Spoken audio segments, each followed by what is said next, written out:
Eight of Cups family. Welcome to Eight of Cups Tarot and welcome to your short horoscope for Scorpio season.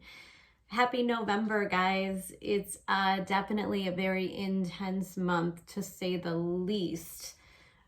Scorpio season is always intense. It just is. It's about the changing. It's about the transformation. It's about the new growth, which often entails the shedding and the letting go. I like to always remind people that when we look at the whole of a season, it's very much deeply connected to the seasons in the Northern Hemisphere. So to get a good idea of what Scorpio is about, you want to take a look at what's happening in nature right now. What is going on is there's a certain amount of death taking over our environment. Things are not thriving. There's a lot of beauty in death, which is why if you are lucky enough to be in the Northern Hemisphere, in more of the North American regions where the leaves begin to turn these beautiful colors and everything looks vibrant and beautiful and alive, and then things start to shed, the leaves fall off and we see the bare bones of what's going on. And that's what Scorpio season is. It's the shedding so that we could see the bare bones of things. Scorpio also represents the underworld, the swamp, and oftentimes during Scorpio season, we tend to find out information that was otherwise hidden from us.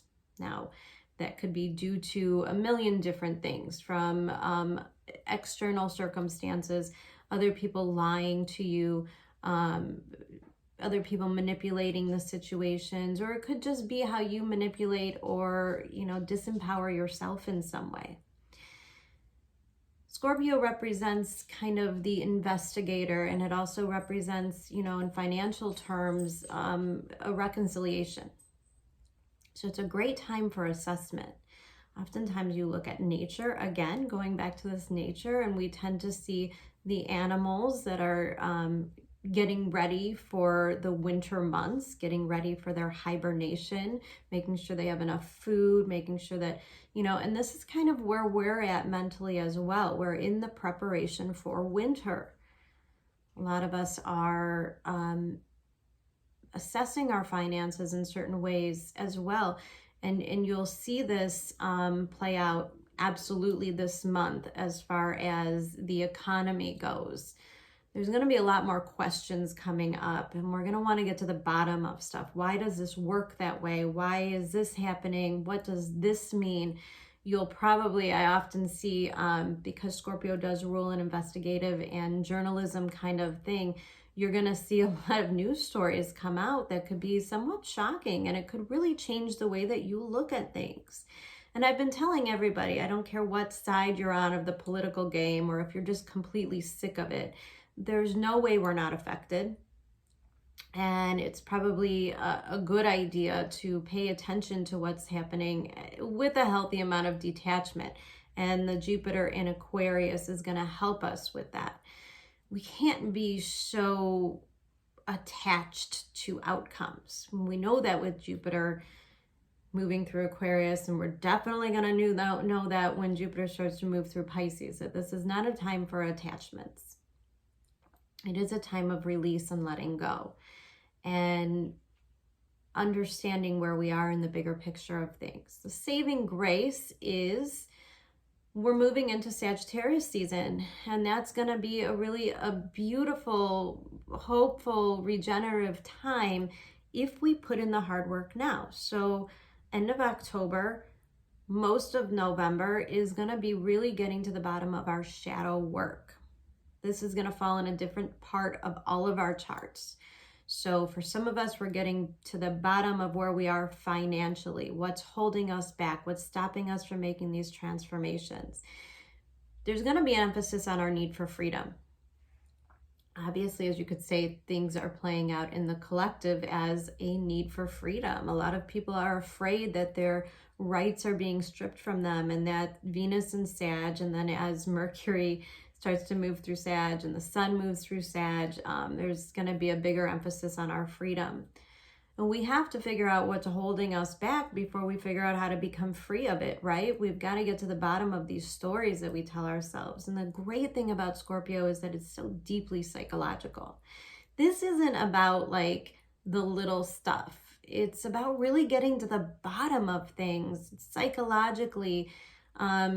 It's about allowing ourselves to be vulnerable. Now, I always say that there's always two very drastically different ways that this energy can express itself. And the lower realm of Scorpio is to be super protective, very vindictive, very secretive and private, and doesn't really like vulnerability. But these are also the qualities that it requires in order to have that evolution. And we're all clearly on this path of evolution. So if we can't be vulnerable in our relationships, vulnerable in ourselves, if we can't take those risks, then the alternative to that is that things will simply stay the same. And the fixed signs oftentimes like things to stay the same, even if they're not comfortable. However, this month, we're going to get an idea of where that comes from within us. What is holding us back? What's keeping us from making these changes? What are those old habits or those old storylines we told ourselves? What's the fear? Really, the Scorpio season is, what is the fear? And if you're doing or operating out of a place of fear, you can kind of expect to be cracked wide open in this area. You know, if we want or need certain things or people to behave a certain way or to stay the same and not allow these things to change and grow, then that's where we hold ourselves back as well. And this is a moment of breakthrough for that, as we have a new moon in Scorpio making an opposition to Uranus in the beginning of the month. This happens on the 4th, and this is a really big energy for these huge breakthroughs. A lot of us are going to figure out why we do the things we do and that we don't want to do them anymore. Now, even in terms of like our diet and our food, and what are we ingesting energetically is a super big part of the storyline this month. Now, I know I just said that we have to pay attention because Scorpio season is going to demand our attention to get to the bottom of these stories. Who do we believe? What do we believe? How's it going to affect us? How do we want to change? Of course. But there's also this energy of allowing the transformation to occur. Remember, there's things we have to let go of. So we have to take a good look at ourselves, psychologically, how we do things, how we hold on to things. And we also have to reassess, where would we be? Would we be better off if we let some of these things go? Some of us, this is like cleaning out the closets, cleaning out the basement kind of stuff. Some of us, this is reassessing our finances. You know, there's this emphasis on that freedom, which means that we're going to want to shed some stuff so we can be freer. Sometimes fate has a way of taking care of this for you. You know, oftentimes I see in these transits, you know, you want to travel, you want to go all these different places, but you have like an elder pet at home. And these transits can come in and kind of end that storyline, not because you wanted it to end, of course, but because the universe says it's time. It's time for this phase to be over and this adventure to begin. It's not always easy. And oftentimes Scorpio energy can be painful, but it's about confronting and feeling the pain and then moving through it. It's about allowing things to end so we can create the new story. A lot of us collectively are having these stories play out in our careers and in our finances, for sure. This is going to be an overwhelming theme, especially as Venus starts to move into Capricorn. This is not a comfort level for Venus at all. Venus in Capricorn means that we've got to kind of hold back a little bit. We've got to, again, like I explained with the animals, what are they doing? They're making sure they have enough food for the long winter. And we have to pull back and make sure that we have enough resources to get us through the harder times. Some of us need our resources to be a form of faith. Some of us, it's actually quite literally financially. Some of us, it's support from other people. There's needs there's wants, and there's something in between here. And it's those necessary tools that we need to recreate this next transition phase. Guys, 2022, Jupiter moving into Pisces. It's a 6-year. This is a very spiritual time for everybody on the planet. And oftentimes that means that because we have to renew our faith, there might be external circumstances that are making you really lean on it at this time. Some of us are facing losing our jobs or our careers. Some of us are facing having to take our children out of school. These are all very real considerations that are going on for people at this time. And as you could see, that all of those options can create an energetic field within us of fear.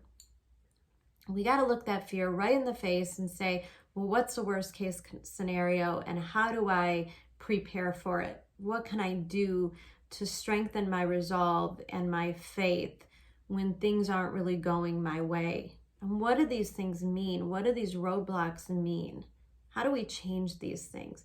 The universe wants you to change. Eclipse season is when these things become necessary. It's when the universe sweeps in and makes the changes anyways. So it's a good time to confront your fears. It's a great time to get to the bottom of the hows and whys and the whats. It's a good time to look at what you see for the future and what are the changes you can make right now in order to move forward toward that path. If anybody is suffering depression, and again, there's so much Saturnian energy for the past year or so, really the past several years, that we could feel this culmination and we could say to ourselves, man, I just don't feel good. I feel achy. I feel tired all the time. I don't feel optimistic. Of course, we're embodying this energy, and we're also embodying the energy of those that we're surrounded with by the news that we're watching, by, just all the craziness that's happening. Maybe it's a good time for some of us to address that, maybe by seeking therapy in some way, seeking some kind of healing dualities. It's a great time for that. It's a great time to dig into our dream interpretations. And it's also, like I said, a great time to look financially deeper into these things. And what do we need? Is there things that we could sell or get rid of in order to free up more financial money, to free up our time? Maybe there's sacrifices we can make so we don't have to work a full-time job, so that we can give more time to our creative projects, which are going to become so important in the next few months as that node moves to the very anaretic degrees of Gemini and Sag. And we have this full moon eclipse coming up in Taurus, and I just want to remind everybody that Taurus does rule the throat chakra, and it is in the second and third decans of this Taurus energy that we're dealing with between the eclipse and where Uranus is located. Now, the second decan of Taurus is Virgo. So again, mundane astrology, the things that are taking place now is quite literally changes for the way that we serve others. So you're looking at these changes with the police. You're looking at these mandates affecting, the medical service-oriented things, pilots, these are all people that, and even the military is ruled by Virgo. So you're looking at people, massive amounts of the collective that are going through these changes and having to confront these fears of whether, if I don't want to get a vaccine, is this worth losing my job or losing my career, or all these years of college and the investments that I put into them? These are not easy decisions. And that's where we can kind of trust these eclipses to come through and change our momentum towards our destiny. And so Venus in Sag, Mercury is going to be moving through Sag. Eventually the sun is going to catch up and move through Sag at the end of the month, closer to this transit. And Taurus also rules the throat chakra. And there's a need for expressing our self-worth here. What are our priorities? What are our values? We're going to begin to associate strongly with some very literal hopes and values that we have. What do we want that new life to look like? What do we want these new structures that we're creating to look like? And it has to be more authentic and of ourselves. Jupiter is going to demand this at the end of Aquarius. There's no more masking things. Quite literally, there's no more masking what we want and what we desire. It's just simply this energy is too big within us for it to be ignored. So it's a really beautiful time for us to assess what really matters to us. Take ownership of the things that we truly want and desire, and to let go of the rest. Now, this month is a lot about compromise. We're going to have to find the compromise. If you are in any kind of a Scorpio energy in which you can't accept a loss in some way, because Mars is going to move into that area in Scorpio, it's going to trigger our egos a lot. And again, I'm going back to those two different forms of that Scorpio energy. If we don't get our way, we could be very vindictive. We can become very manipulative. We're going to feel this need to control situations. This comes from a deep-seated, deep-rooted need to be in control so that we don't have to confront the unknown. The other side of Scorpio is if you let go, oftentimes the things we fear were never really worthy of it to begin with. So we have to allow these transformations to take place. We have to allow the dying off in order for the new growth to emerge later. That's ultimately the theme this month, guys. It's a heavy, intense month, but it's a great pause, and it's a great time to assess where we are, what we want, and how to move towards that in a better way. So in a lot of ways, you can make so much of a leap forward this month by confronting all of that inner stuff that blocks us. All right, guys, I do hope you have an amazing November. I hope you enjoy your November readings, and I'll be seeing you shortly. Take care. Bye.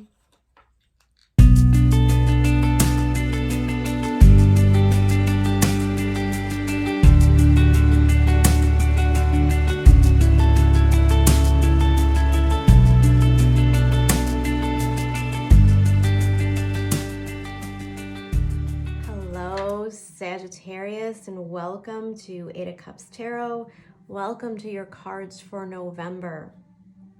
So it's been a pretty intense, 18-month period for you in particular, Sag, with the nodes there. And November and December are going to really start closing out some of these cycles for you.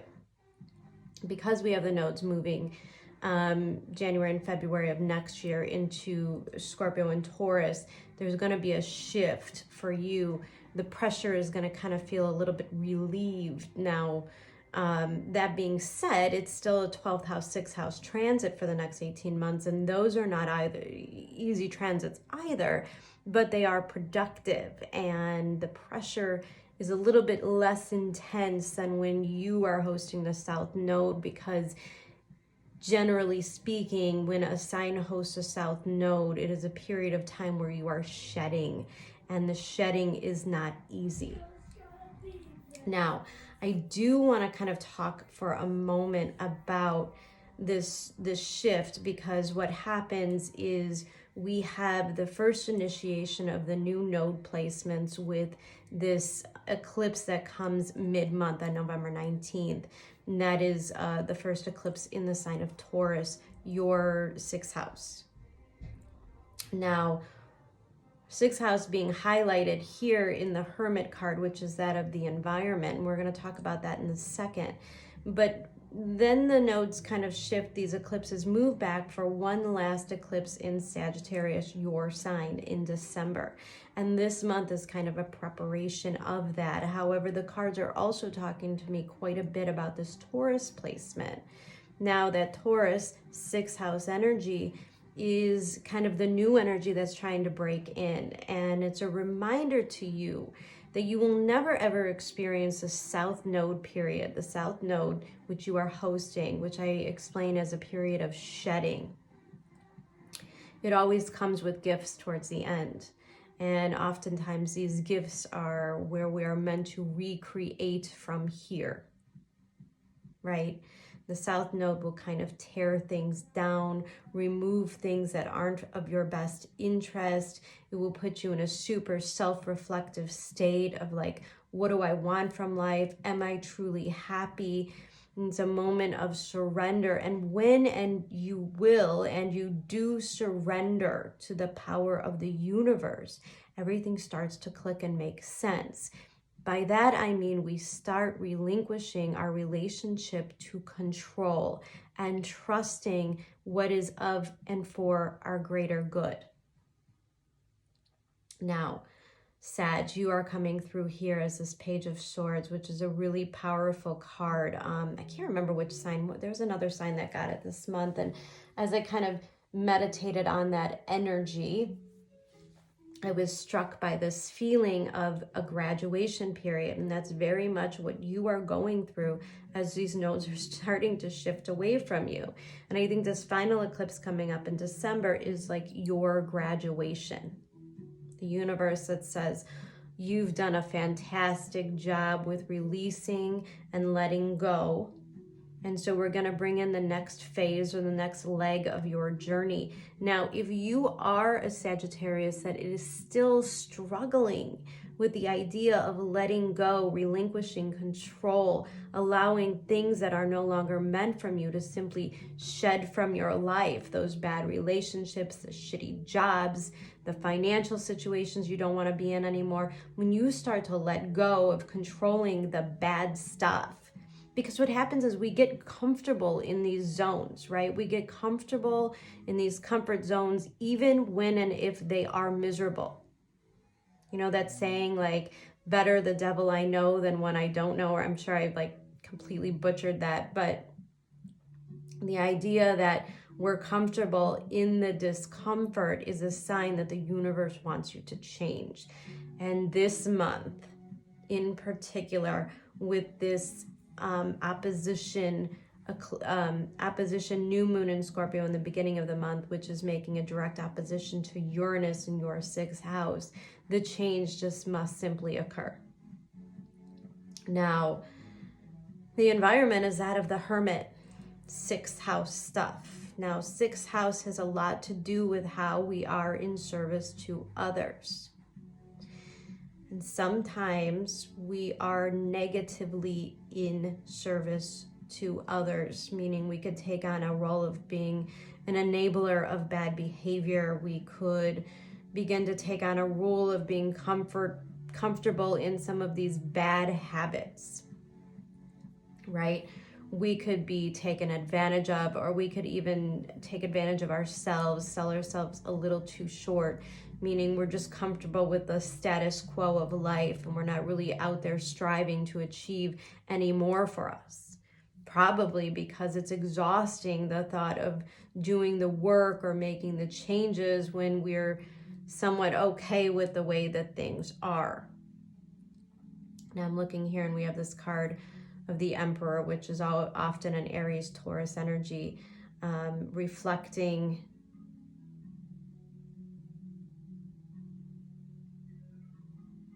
your fifth and 6th house here.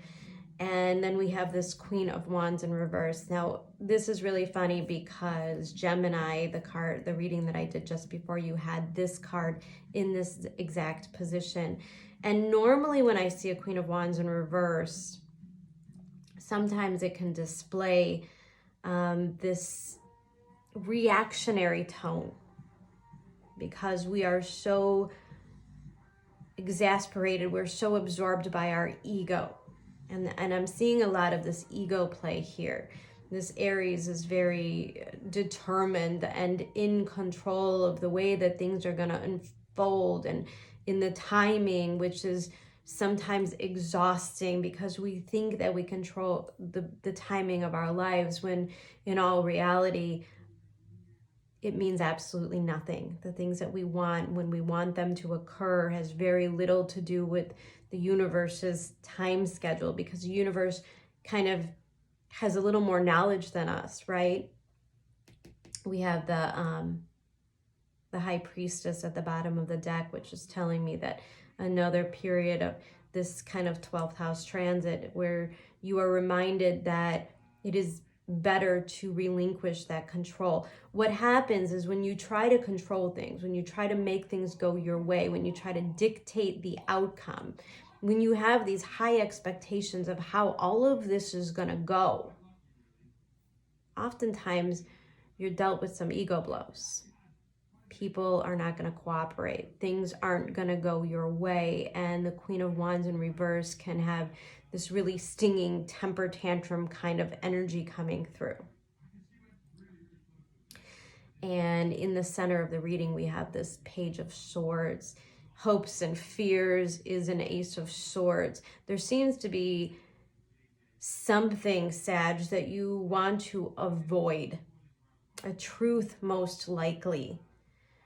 A situation you're not really willing to look at honestly for what it truly is. And maybe this is a relationship, maybe this is a job circumstance, maybe it's a friendship, but you keep trying to make it into something that it simply is not going to be.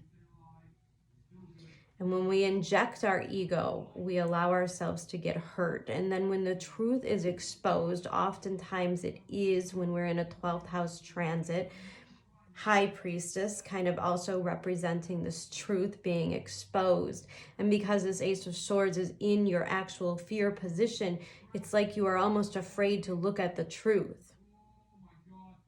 And the truth is, your relationship with control is really not in your best interest at this time. It's time to start understanding. If you're getting bad news, if somebody's breaking up with you, if somebody's leaving, if you're losing a job, this is for your best and greatest good, right? This Page of Swords comes out underneath this, above this Uranus card number 9. Card of Genius, which also represents innovation. It represents our breakthroughs, okay?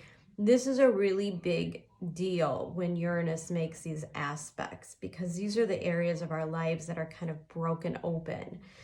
This is a time, Page of Swords energy, when we are meant to learn that when we relinquish that control, the universe can easily bring us new opportunities, new paths towards a greater destiny. And if we can remove our ego from the situation and understand that certain things are simply meant to not work out because there's something much greater, 3 of Wands, that wants to come in. And the longer we hold on to the old stories that we've clearly outgrown, the more we delay this 3 of Wands, which is the promise of prosperity and growth and expansion. It's the promise that the dreams that you have will indeed come true. You may be assigning these dreams to certain circumstances or certain people, certain characters in your life, and you may have the details a little bit wrong. Maybe trying to force somebody or something to be like that so-and-so soulmate relationship. And the Ace of Swords is kind of like a confirmation of the red flags.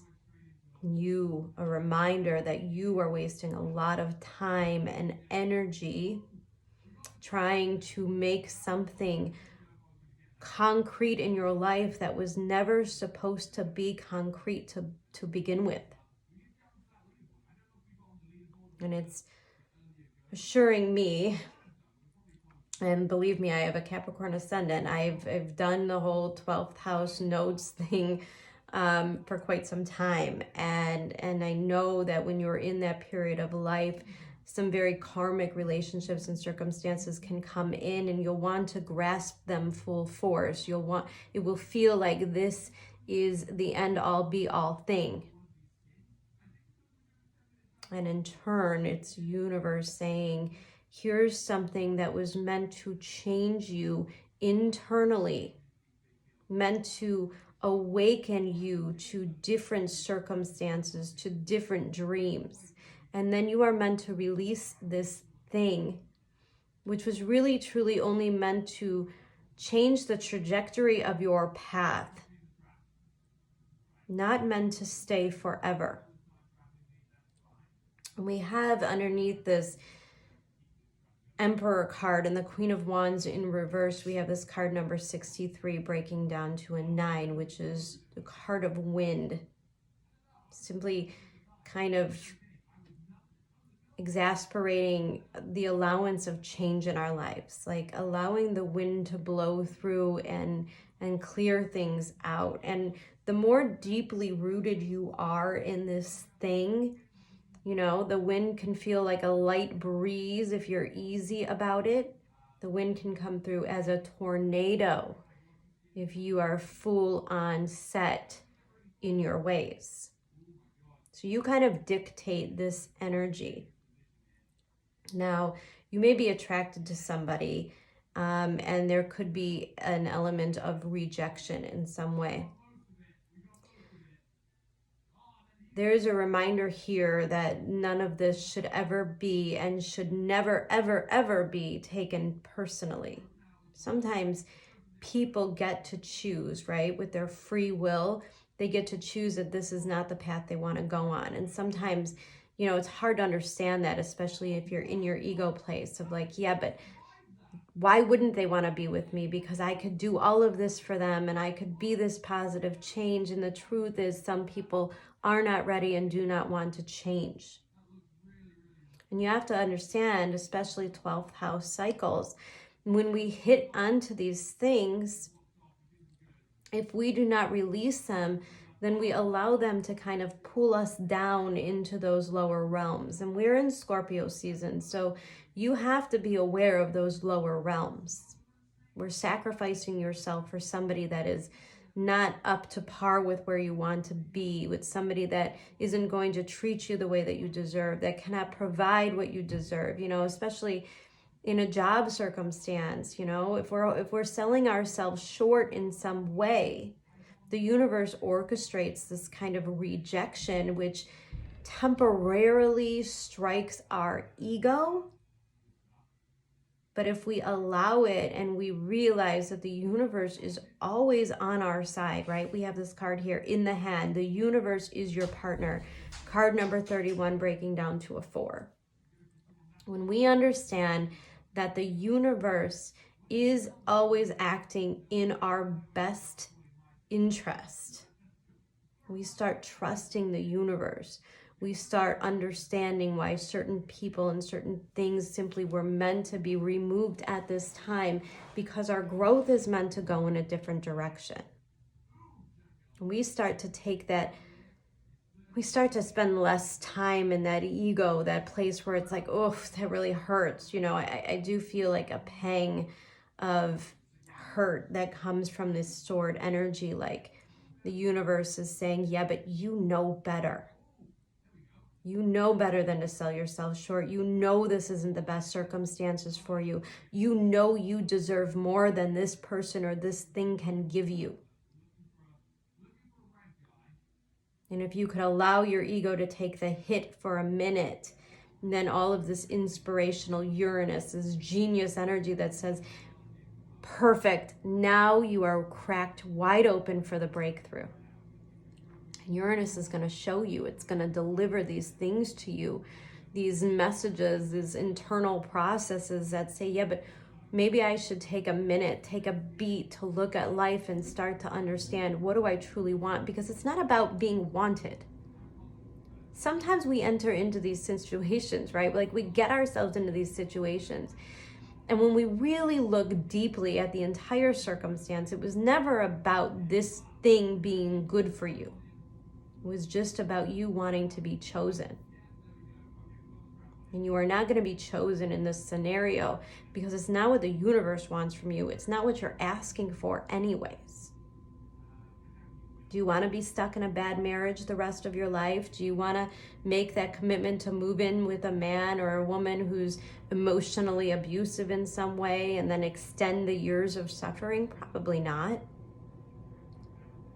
That's probably not. If you were to know how it all would turn out, it's probably not the choice that you would make.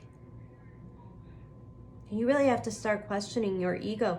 Is it really working in your greatest for your greatest good. So the universe will always work for your greatest good. The ego is circumstantial, and it's circumstantial of your relationship to it. If you're grasping onto something because you feel like just the amount of, just the guarantee that you're not alone is really all you're asking for, this Uranus energy is saying, yeah, but alone is exactly where you need to be, because that's where you create. That's where you manifest. This hermit energy is a gift, this alone time, this singleness, this ability to prove to yourself that you can do these things on your own, that you can create the life that you want, sans the expectations and the demands of other people. Look, there's no denying that you are in this creative place. That as these nodes start to move through, and they're going to start to move into your 10th house in the next couple of years, and there's going to be an ability to really reach higher levels of success. And those things aren't going to be attainable if you hold yourself small here and now. So the Hermit is inviting you to kind of go into self and understand what you truly want and desire, and start to really ask the questions. Like for instance, if your dreams are to travel the world, then is it of your best interest right now to get into a relationship and have babies and settle for those dreams that might be more reflective of other people's dreams and not truly yours? Just an example. Maybe you're a Sag that wants 12 babies. I don't know. But I think it's just the idea of starting to really understand what you want. And maybe there's some Sagittariuses out there that have never really asked that question of themselves anyways. I can't tell you how many people I do these personal readings for, I talk to, I guide through some of these transitions in life, and how many people tell me they never really asked themselves. It was more like this set of, like this guidance that they received through their parents, through society, of like what life should be like, what their timeline should be. Kind of like that label you slap on, like if you're not married by 30, then like nobody wants you, which is so stupid. It's so stupid because there's so many different avenues you could take early on in life. You could choose to study and learn and to travel abroad and to nurture your soul in many different ways. And there's like this list from society that we kind of really have to, like, I don't know, even like mentally picture ourselves like writing this list of expectations that we thought were important, and then like crumpling it up and throwing it in a fire and burning it away, and understanding that the universe really does, it has so much more information than you do. It knows what your true soul callings are, and it knows that you are yearning to expand in some way. And the path that you're choosing to kind of hang your hat on now is not conducive of those much bigger, stronger desires that you have, that maybe you have not even taken the time to get to know. We have this Palanque, I'm sure I butchered that as well. I have a personal relationship with my patron guides. I am the result of love throughout the ages. I am awakened to my own value and purpose. See, this is all about the awakening, and this Taurus Scorpio nodes are really going to awaken something in Sag that understands that all of this wasn't really meant to be anyways. The universe is your partner. This is who you want to trust. It's not about the external circumstances. It's not about tying yourself down to other people. It's not about these heavy commitments. It's about freeing your soul so that you could even just start to learn who you truly are. Now, these last cards, they kind of came out together, and it's kind of a powerful message. So I want to kind of keep them all here. We have the Thunderbolt, much like this energy of Uranus, much like the Taurus, much like this Ace of Swords, or some kind of truth and honesty that is being introduced in your life, which is going to transcend you into a period of change. The Wind. Allow it to occur. Allow yourself to jump from this burning building, from these, you know, weak foundations within you. These instincts to kind of tie yourself or keep yourself small because you know you'll be safe there, but it doesn't serve your soul in any way. And we have this playfulness and we have this suppression. And I want you to really kind of take a look at all of the circumstances in your life this month, Sag. I want you to look at them seriously and say to yourself, does this truly bring me joy, or does it suppress the happiness from my life? Okay? Again, this is that relationship to the discomfort and how numb we become and how used to being unhappy we can truly be. In every single circumstance in your life, from your job to the way that you feed yourself, to your workout, to your study habits, to every single relationship, does this thing bring me joy, or does it suppress it? And it's simply that easy to start to look at life and all of it in those ways. Just frame it, you know. It's almost like when you're sorting through things that you want, you know, like you're cleaning out your closet and you're like, does this thing bring me joy? Well, if it doesn't, get rid of it and make space for the things that do. When you start to take away the things in your life that suppress your happiness, you are inviting the universe to bring you more things that make you happy, that bring you joy, that set your soul on fire. Okay? Maybe some of you are going to get out of a shitty relationship and all of a sudden you're going to stumble upon like this hobby or this thing that really leads you down a whole new path. It opens you up and it's something that you truly love. And the thing is, if you were still in that shitty relationship, you would have never had time to try this one thing that changes everything. And the clear message this month, Sag, is that there is something or some things in your life that are taking up way too much time and energy, way too much of your focus, and they are suppressing the universe. It is suppressing all of this beautiful, playful energy that wants to come in, that so resonates with you. And you're the one in charge, Emperor. You're the one who gets to dictate this. You get to make these calls. So if you get some kind of bad news, if you get a rejection or a breakup or a harsh truth comes your way, instead of saying, "Ugh, this is horrible," I want your first instinct to be, all right, universe, I hear you loud and clear and I'm ready for something brand new and better. All right, Sag, we're moving slowly but surely into your season, and your season is going to be a beautiful reprieve before things start to get a little bit more serious and rocky for the next couple of months. So I want you to do the work that you need to do right now so that you could start to step into this playfulness energy that comes in towards the end of the month and through most of December. It's going to be a really wonderful time for you guys. I love you so much. I hope you have a wonderful November, and I will see you very soon. Take care, Sag. Bye.